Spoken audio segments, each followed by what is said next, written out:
Live from New Delhi, you're watching DD India News Hour, India's voice to the world. I'm Ramesh Ramachandran. Coming up in the next hour. The death toll in a stampede in India climbs to 121. Most of them were women and children. Investigation underway.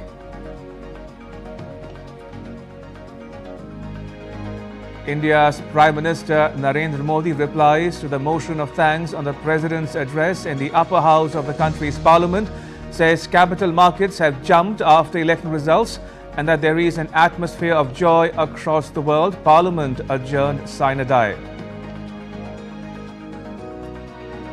India's stock market hits record highs. BSE Sensex crosses the 80,000 mark for the first time.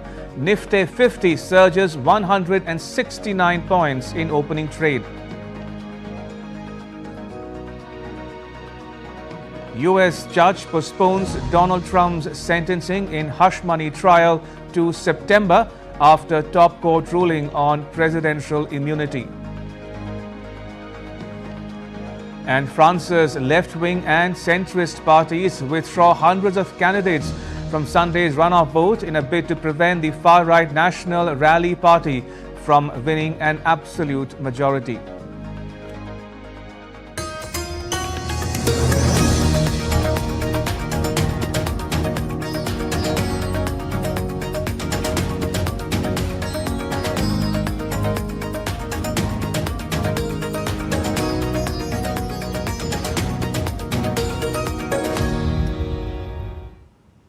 India's Prime Minister Narendra Modi has replied to the motion of thanks on the President's address in the upper house of the country's Parliament on Wednesday.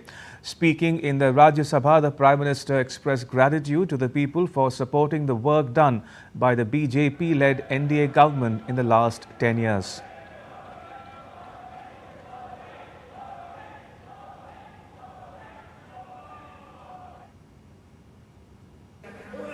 दस वर्षों के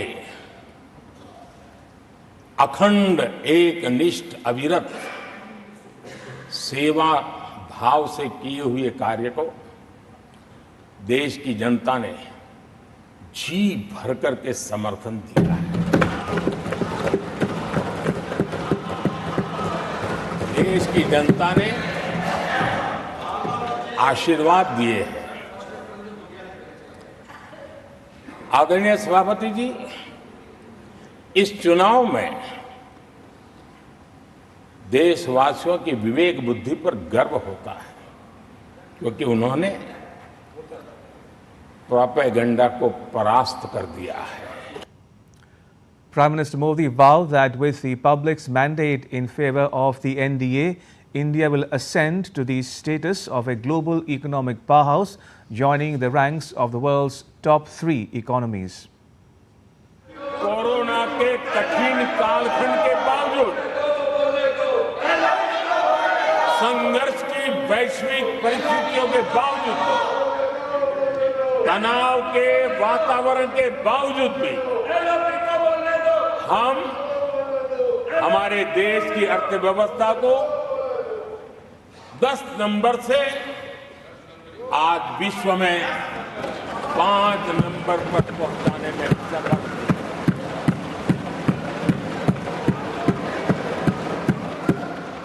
इस बार देश की जनता ने हमें 5 number से 3 number की इकोनॉमी पर पहुंचाने के लिए जनादेश दिया है और मुझे पक्का विश्वास है कि देश की जनता ने हमें जो जनादेश दिया है, हम भारत की अर्थव्यवस्था को विश्व के टॉप 3 में पहुंचा के रहेंगे। Prime Minister Modi also said that the next 5 years will be dedicated to ensuring the universal access to basic amenities. आने वाले 5 साल मूल सुविधाओं के सैचुरेशन के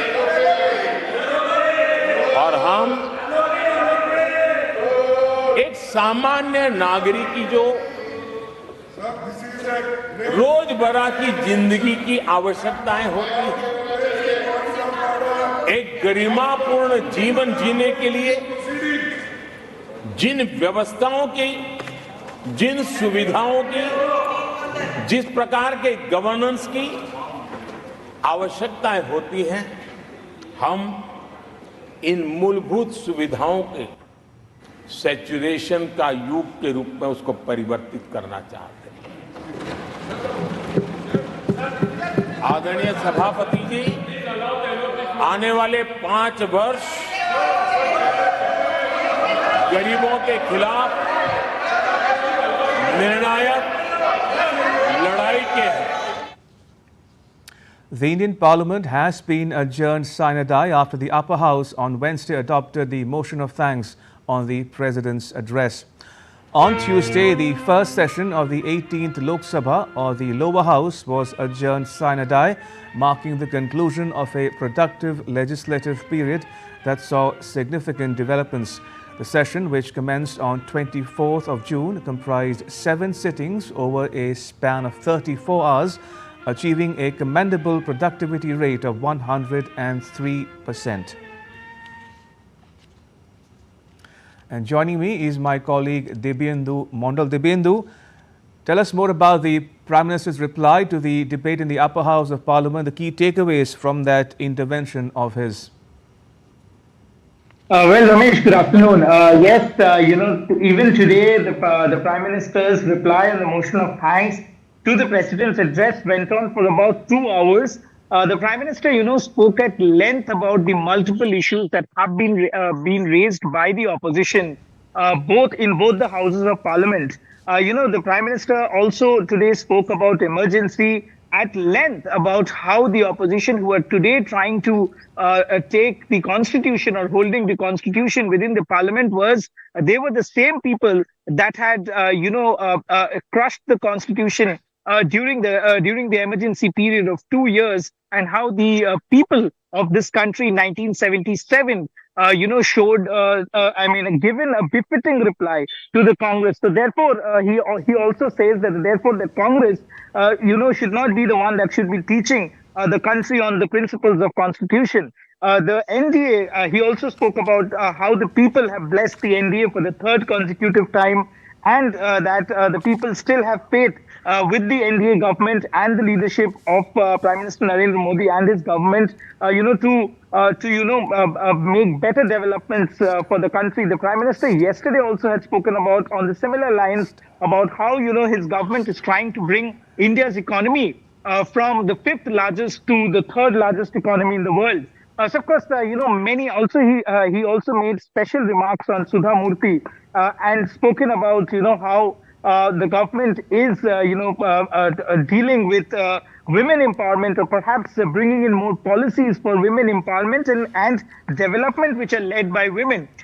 He also spoke about 1 lakh Lakpati Didis that are being facilitated by the government. He also spoke about drone Didis. So of course, how women of this country are being given adequate space for development as well as for progress. The Prime Minister also spoke about the superfood millet and how the government is trying to bring millet to the table of every Indian, and how it acts as a superfood. So of course, many policies of the government that had been taken over the last 10 years, and also now the government's policies that are being taken, or perhaps will be taken, for the development of the country in the next 10 years, or in fact, many of the points that the Prime Minister raised on the floor of the House. But Ramesh, I would like to particularly point out one thing here. What happened within the House in Rajya Sabha is, of course, the constant protest by the opposition parties again here today,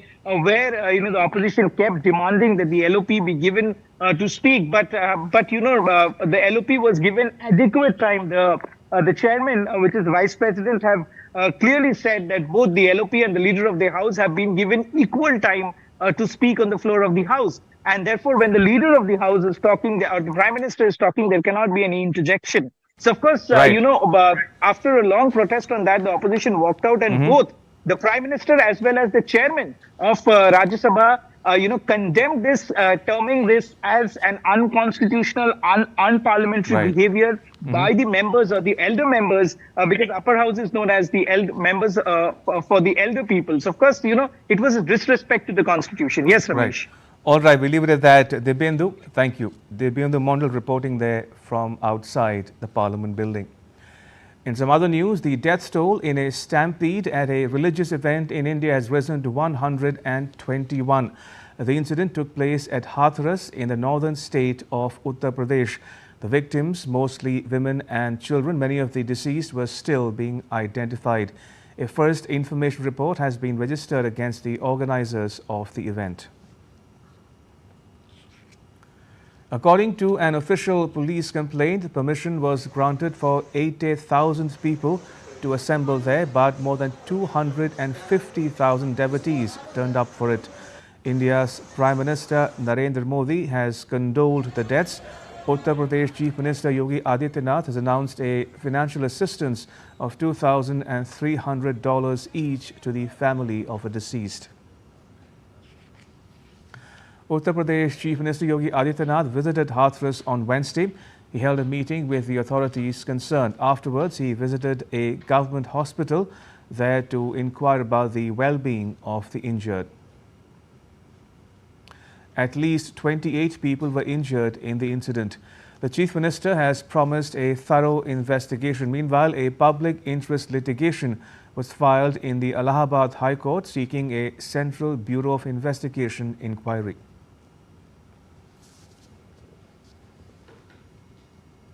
Still to come on DD India News Hour. Britain's Prime Minister Rishi Sunak and opposition Labour leader Keir Starmer make a last-minute pitch to voters before polls open on Thursday. A court in Thailand sets 17th July for next hearing in a case seeking the disbandment of an opposition Move Forward party.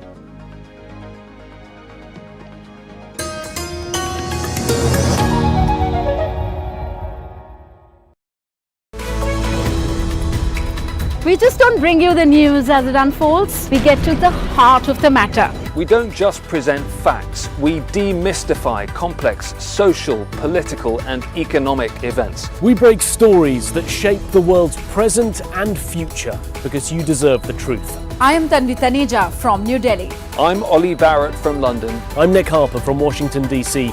Join us on DD India Global Monday to Friday at these times.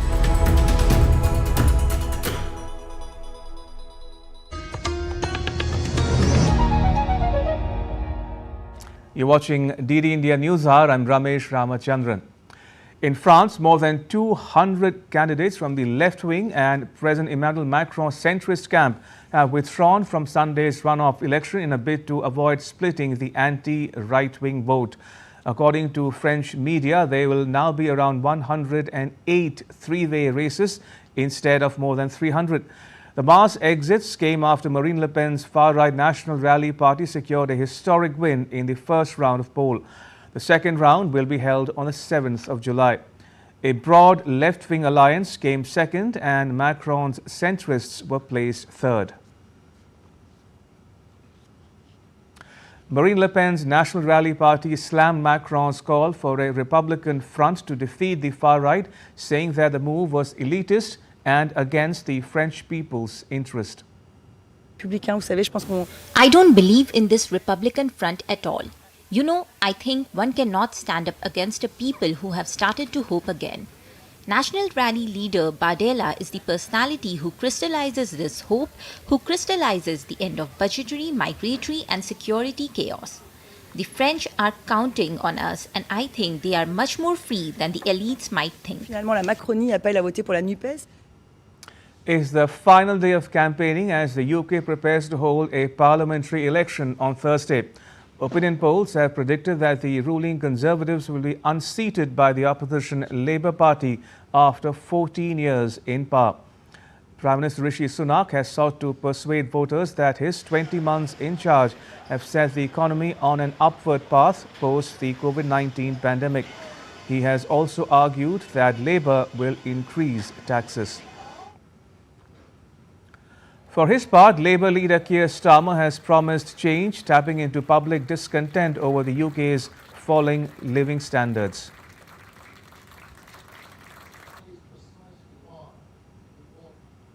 Former UK Prime Minister Boris Johnson made a surprise appearance in the election campaign, issuing a last-ditch bid to rally support for the Conservatives and their leader Rishi Sunak, the man who helped turf him out of office. Johnson won a big majority in the last election in 2019 before being forced to resign in 2022 by a Conservative mutiny that Sunak helped to start. Reaching out to voters, Johnson focused on what he said were the dangers of the opposition Labour Party winning power. 5 years ago, you helped to send Jeremy Corbyn and his then disciple, Keir Starmer, into orbit where they belonged, and we got Brexit done. We restored democracy. We restored democracy to our country, and it was because we got a proper Brexit, and you will all remember how hard that fight was, that we came out of the EU single market and we controlled our own regulation. And my friends, whatever people may say, that national independence was vital when it came to approving COVID vaccines faster than any EU country, and therefore getting the fastest vaccine rollout of any major economy and the fastest economic rebound in the G7. And joining me from London is my colleague Ollie Barrett. Ollie, Rishi Sunak insists that the outcome of this election is not a foregone conclusion. Is there merit in his argument? Not if you listen to his cabinet colleague Mel Stride, who's been out on the broadcasters here in the UK this Wednesday, saying that he believes that it is now a foregone conclusion, according to all of the polls, suggesting a large majority for the Labour Party. Indeed, Mel Stride, the cabinet minister, has been suggesting that he now believes that the Labour Party could be set for one of the biggest majorities in the House of Commons ever. So we've had those competing narratives in recent days where a number of senior Conservatives have suggested that they believe that this fight is effectively over, but then the Prime Minister has been insisting at the same time that he is still in the race and will fight until the final moments. Now, part of that contradiction is because one of the things that Conservatives are trying to do with these warnings about a Labour majority is encourage their Conservative voters or people who might be worried about a Labour Party having a large majority to get out and vote on Thursday. They're trying to make sure that as many people, perhaps on the right of the political spectrum, do get out on Thursday and cast their ballots. So we have to see all of that through that particular prism. But as you say, Rishi Sunak insisting he will fight right till the end, while all of the polls are suggesting a Labour win, and a pretty big one. And talking about polls, Ollie, opinion polls give Labour a double-digit lead since before the campaign began. But what should the world expect from a Keir Starmer government in terms of foreign, security and economic policies? In many ways, there will be continuity if there is a Keir Starmer-led Labour government. For example, the Labour Party is saying that they would try and tweak arrangements with the European Union when it comes to trading agreements, but not taking the UK back into the single market or the customs union or indeed to the European Union itself. Labour is saying that it would have an audit of relations with China, looking at all parts of the relationship, but not necessarily at this point suggesting a major shift in the position that's been used by the Conservative government. That so-called tilt towards the Indo-Pacific that the Conservative government has been aiming for in recent years, we expect that that will, for the most part, continue. And when it comes to relations with India, the Labour Party has been suggesting that it believes that it can improve relations with Delhi very quickly after taking power. And one of the key elements to that will, of course, be trade talks, which were put on hold between the two countries after many rounds of negotiations on a potential trade deal. before both countries held their elections. Well, if and when Labour is heading up a government here in the UK, we can expect negotiations with India on a trade deal to get up and running again fairly quickly if Labour get their way.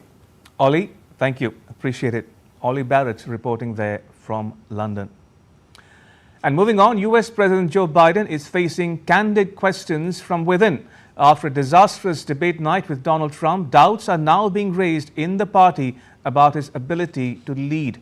Some elected Democrats loyal to Biden have raised fresh questions about his re-election bid, with one calling for him to step aside.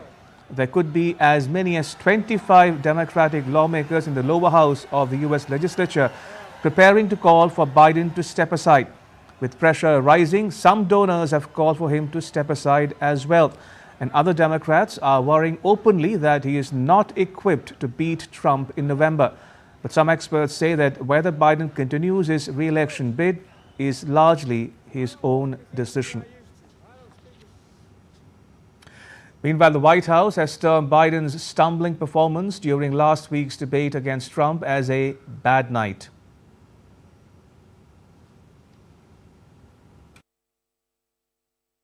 What I can say is that, just to take a step back, it was a bad night. We understand that it was a bad night. And the president has spoken to this. And he understands that. And so I cannot speak to anything beyond what I just shared. The president has regular annual physicals that we release in a thorough report. We're going to continue to do that. I don't have anything else beyond that. Now, in a major reprieve for Donald Trump, a New York judge has postponed his sentencing for covering up hush money payments until 18th of September. The sentencing had previously been set for 11th of July, just days before the Republican National Convention begins in the city of Milwaukee on the 15th. The new timeline means that Trump will likely have been nominated by his party to challenge Joe Biden by the time he is sentenced.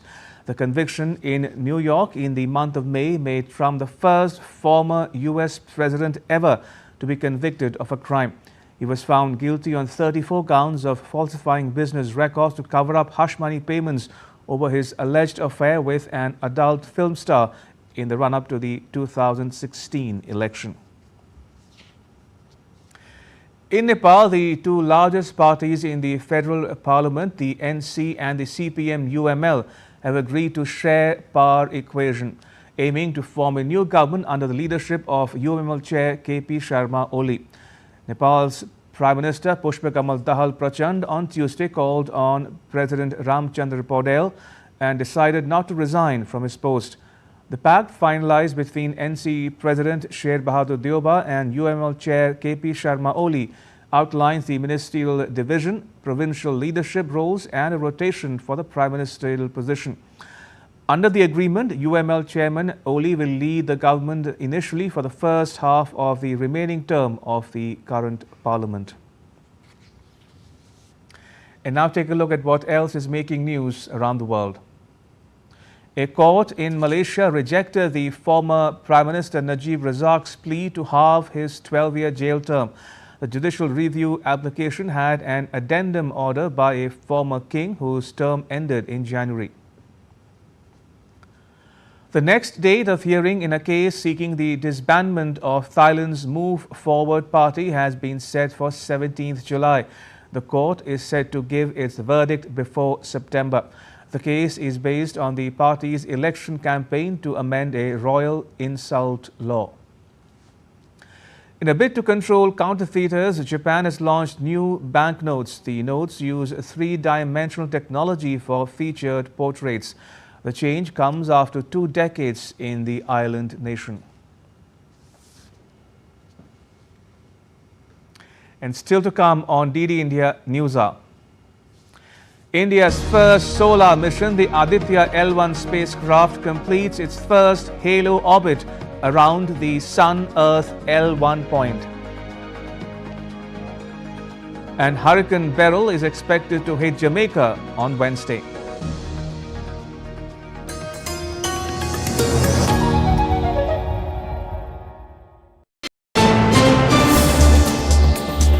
voice of a rising aspirational world. Stories of challenges, struggles and accomplishment.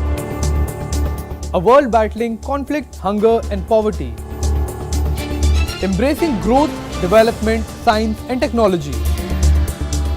A voice of progress, a voice of unity. Watch Voice of the Global South with me, Akshay Dongre, only on DD India.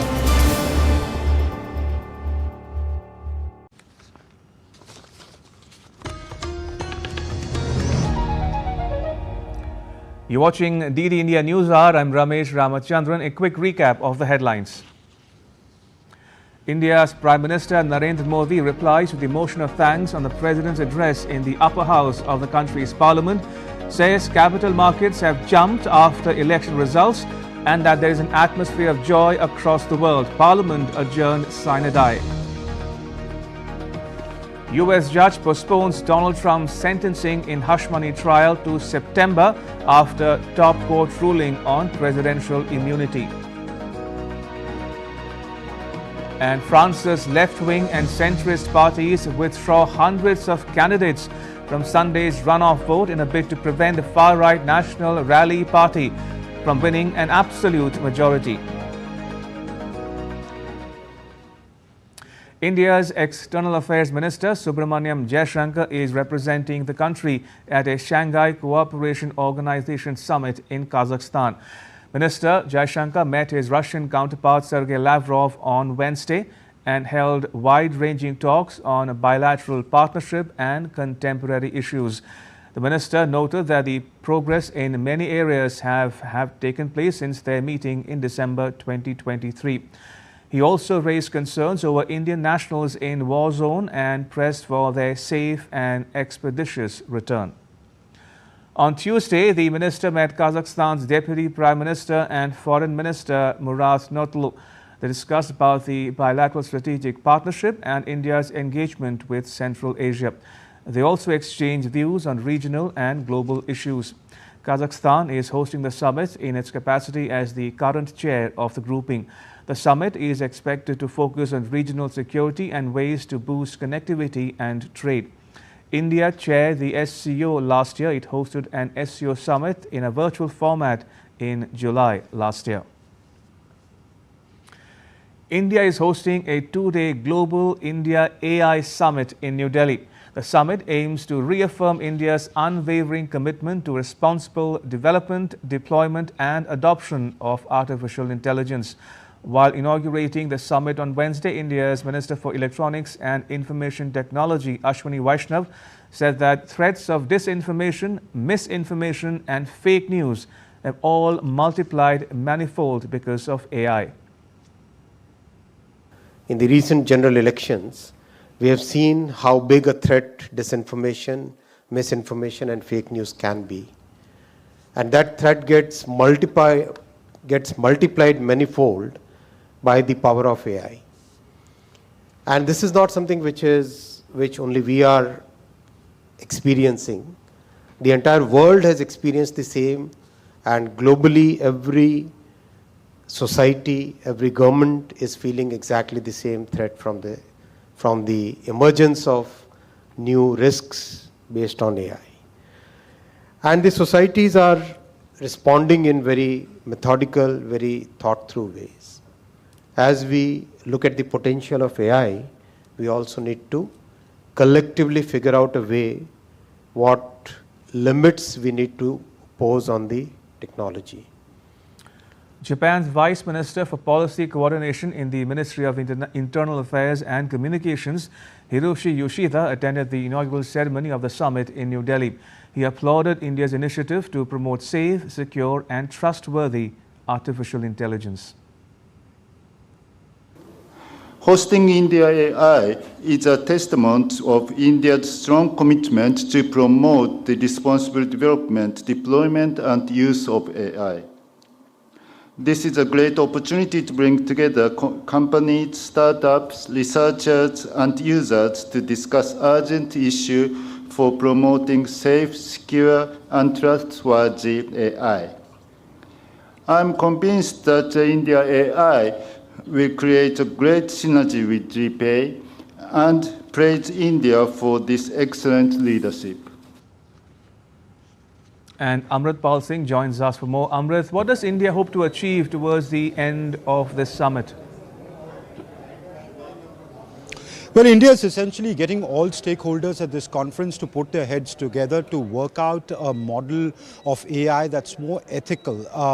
AI framework which is geared towards meeting the needs and aspirations of the developing society like India. It's a large populace, because if you look at the global population, India itself accounts for about 18% of this. Now, when India started the global partnership on artificial intelligence, whose executive council is meeting in the room behind me, they are essentially trying to discuss. There are over 50 countries trying to discuss that how they can put a framework which puts everybody on a level playing field where AI can be used to better people's lives. So what they're trying to do is work out a model that is not coercive, yet serves the needs and addresses the aspirations of the have-nots of the world, not just in India, but many like India, and leveraging the technological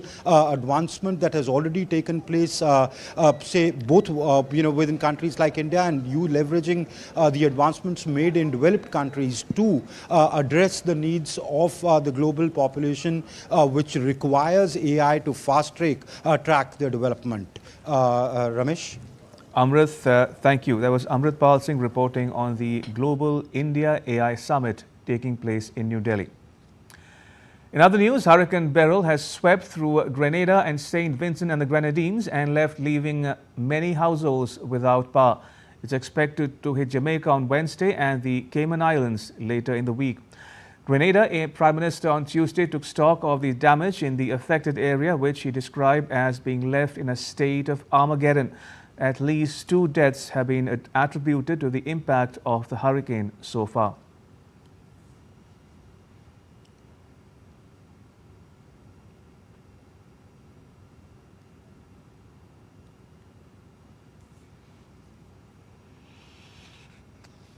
It is almost Armageddon-like, almost total damage or destruction of all buildings, whether they be public buildings, homes, or other private facilities. Complete devastation and destruction of agriculture. Complete and total destruction of the natural environment. There is literally no vegetation left anywhere on the island of Carriacou. The mangroves are totally destroyed.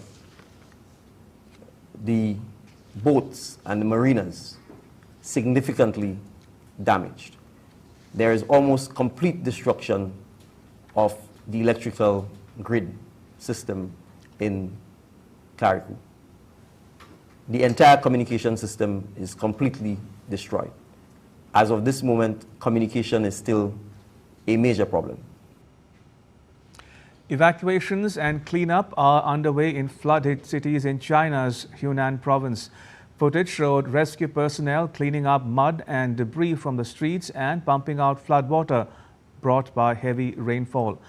Pingjiang County experienced record flooding after the water level in nearby river rose to its highest since 1954. In India, flood situation in the northeastern state of Assam has turned critical after the Brahmaputra and other rivers flow above the danger mark. More than 1.1 million people in 28 districts have been affected. 3 deaths were reported on Tuesday, taking the death toll to 38.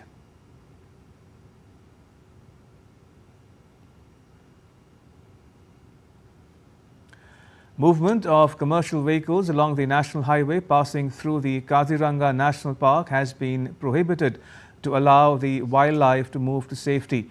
The India Meteorological Department has issued an orange alert for all northeastern states and sub-Himalayan West Bengal for Wednesday. Extremely heavy rainfall has been predicted at isolated places in Assam and Meghalaya and certain other northeastern states for the next few days. And joining me is my colleague Subina Roy. Subina, what's the latest you can share with us?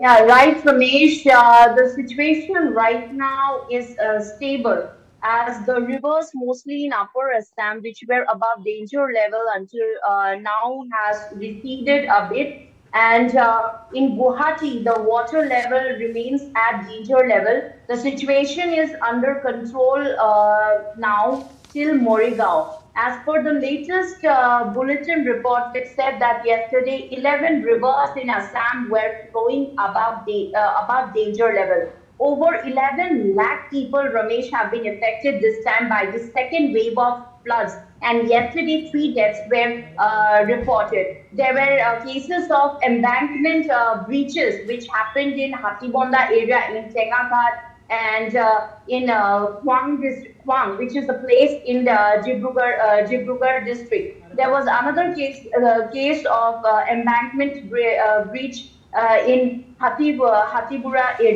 area. Today, the CM visited the Kamrup district in the lower Assam, and he assessed the situation. Recently, he visited the Rani Sapuri and has assured to provide flood relief assistance and developing the embankments as soon as possible in a fast-paced manner.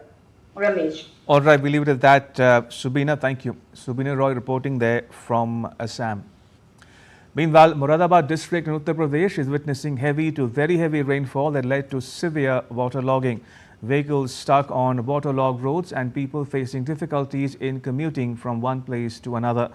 The railway tracks near Moradabad railway station are blocked with water.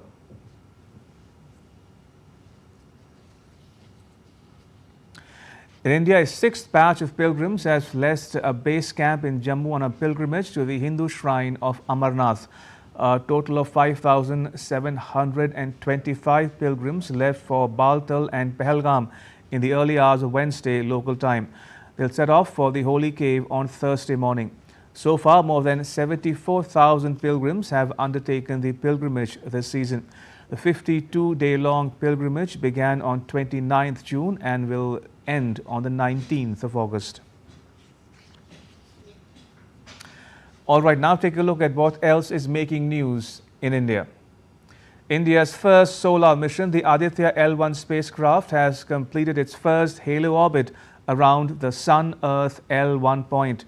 The mission was launched on 2nd September last year. The spacecraft was inserted into its targeted orbit on the 6th of January this year. Indian Navy Chief Admiral Dinesh K. Tripathi called on Bangladesh's Prime Minister Sheikh Hasina as part of his ongoing visit to the neighboring country. The Navy Chief briefed Prime Minister Hasina on the progress of ongoing bilateral maritime relations. During discussions, the Prime Minister of Bangladesh appreciated India's contribution to Bangladesh's War of Liberation of 1971. A court in New Delhi extended the judicial custody of Bharat Rashtra Samiti party leader K. Kavitha and former Delhi Deputy Chief Minister Manish Sisodia. The custody was extended till 25th of July in a money laundering case related to alleged excise scams. Their judicial custody was set to expire on Wednesday. And still to come on DD India News Hour. India's cricket team to return home on Thursday after winning the T20 World Cup. And in football, the Euro 2024 quarterfinals have been confirmed.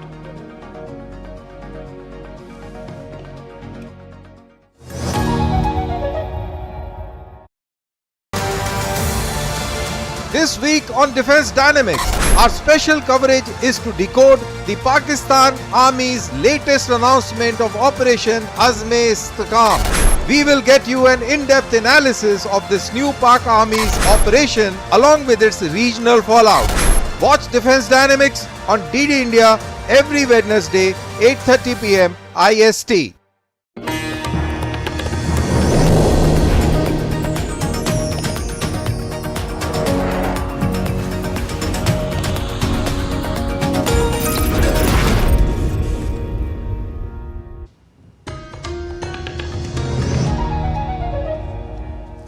You're watching DD India News Hour. I'm Ramesh Ramachandran. In business news, Asian stocks driven by expectations of imminent U.S. interest rate cuts hinted by U.S. Central Bank Chair Jerome Powell surged on Wednesday. But the yen plummeted to its weakest level since 1986, sparking concerns about potential Japanese intervention. The MSCI Asia Pacific Index, excluding Japan, rose 0.64%, led by tech stocks, while Japan's Nikkei Index soared 1.4%, nearing its record high. European markets were expected to open higher, with futures indicating gains of 0.5% for the Euro Stoxx 50 and 0.34% for German DAX. Meanwhile, investors were keeping a close eye on France's political developments ahead of the country's runoff election on 7th July. India's benchmark stock market indices, the Nifty and Sensex, reached new all-time highs on Wednesday, with Sensex crossing the 80,000 mark for the very first time. It was driven by strong performance in banking and fast-moving consumer goods sectors. The Sensex rose 0.72% to 80,013, while Nifty opened 0.7% higher at 24,291. The Sensex had previously crossed the 70,000 mark on the 11th of December last year. And joining me from Mumbai is my colleague Shama Mishra. Shama, how should we read this new record high, and what reasons do you see for it? Well, Ramesh, we have to talk about the positive factors that the country itself is offering, and that is why the outperformance rather of the markets that we are witnessing. The experts are believing that this particular rally was much due, and post results they were expecting this kind of rally, but there have been some delays, but we are there, and this is also on the back of the expectations of the budget announcement that will soon happen. But what more are the reason? We have the market expert Siddharth Kuawala to tell us on that. Sir, what do you see? How do you see the rally, first of all, and what do you see the reasons behind this particular rally? The rally is because of a stable government, already portfolios appointed, government has started working. Even PM in his speech yesterday was very confident that in this 5 years of term, they will also speed up. And there is a 100-day agenda which is soon going to be finalized. So market is getting the spark, or I would say a signal of reform going ahead, policy decisions to come ahead. And most important, we are awaiting a very good budget, which I am very sure will be growth and social balanced. And various good announcements are expected, which will boost manufacturing, infrastructure, employment, lot of factors. I think government will take care this time, because before elections or during election also that 100-day program has been pre-decided, and now it is just matter of implementing it. So we are positive, companies are positive, investors are positive, and that is why you are seeing there is a surge. And today in particularly, it's a very big achievement for the country, for the investors, globally, internationally and domestically. The Sensex has crossed historic milestone of 80,000, and the main reason was HDFC Bank MSCI weightage likely to increase, whereby FII will be interested to gear up more stake in the HDFC Bank shares. And today HDFC Bank is at all-time high, one of the main banking index stock and one of the premier banking institution, which is number one in the country and which has the least NPA. So like you heard that it is also because of the HDFC. HDFC is also lifetime high. We are also seeing several private sector banks. They've led the rally, and there are a lot of consumer durable stocks. The particular sector that is also doing good, and we have to also mention that the IT sector is one sector which has been the biggest loser for today. But more or less, it can be termed as this is a sustained rally and there'll be more upwards trend going from here. But an investor, a trader has to have caution. Shama, thank you. I'd also like to thank your guests as well. And now to all the news in the world of sport with my colleague Deepika. Deepika, take it away. Thanks and good afternoon. Let's quickly tell our viewers a quick update on the cricket team's arrival. So the wait is finally over for Indian cricket fans. Their T20 World Cup winning team will return home on Thursday morning local time from the West Indies. The Rohit Sharma-led side has boarded a special flight from Barbados called Champions. Their travel plans were impacted by Hurricane Beryl. The team won the first World Cup in either format since 2011.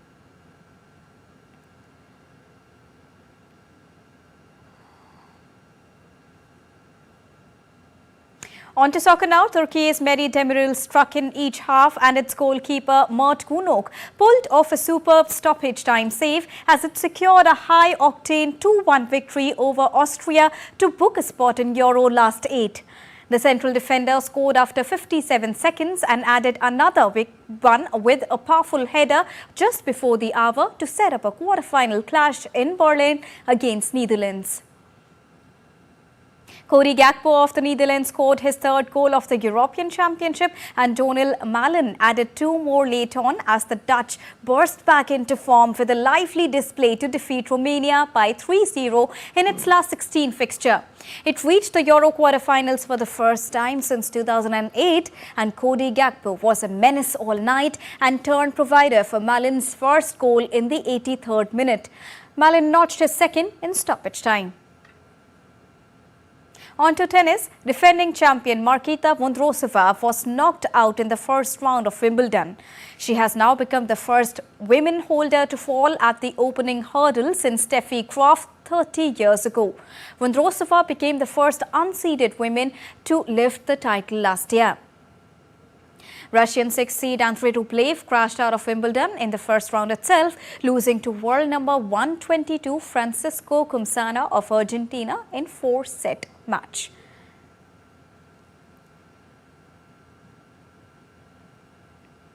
Now, Asian Games gold medalist Anu Rani and Asian athletics champion Jyoti Yaraji have secured Paris 2024 Olympics athletics quotas for India via their world rankings. The qualification window for athletics event for Paris ended on 30th June, but the final road to Paris standings was officially confirmed by World Athletics Body on Tuesday. Brazil has decided to celebrate a National King Pelé Day on the 9th of November every year to mark the date when the soccer great is believed to have scored his 1000th goal of his career in 1969.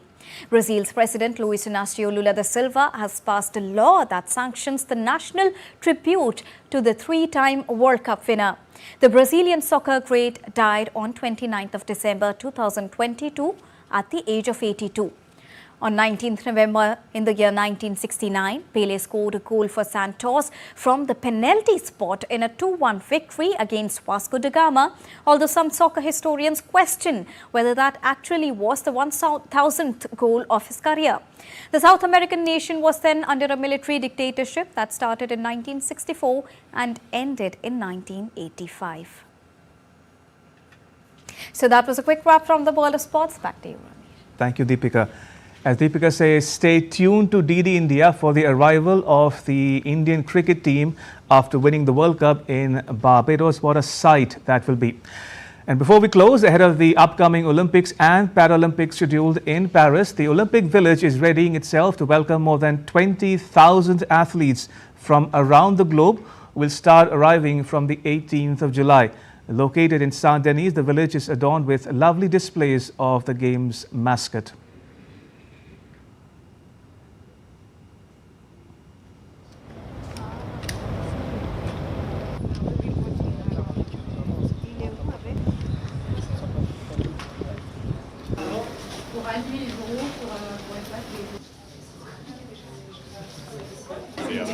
On sale later. Cool.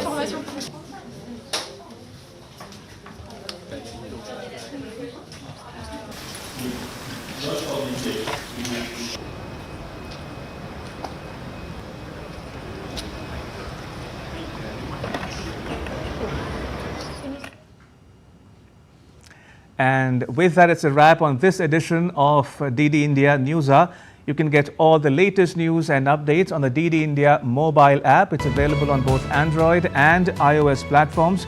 You can scan the QR code on the screen now to download it.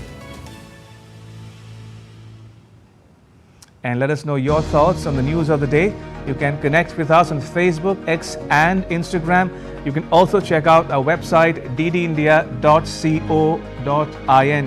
We'll be back with more news as it breaks here on DD India. I'm Ramesh Ramachandran. From all of us here in New Delhi, thanks for watching DD India News Hour.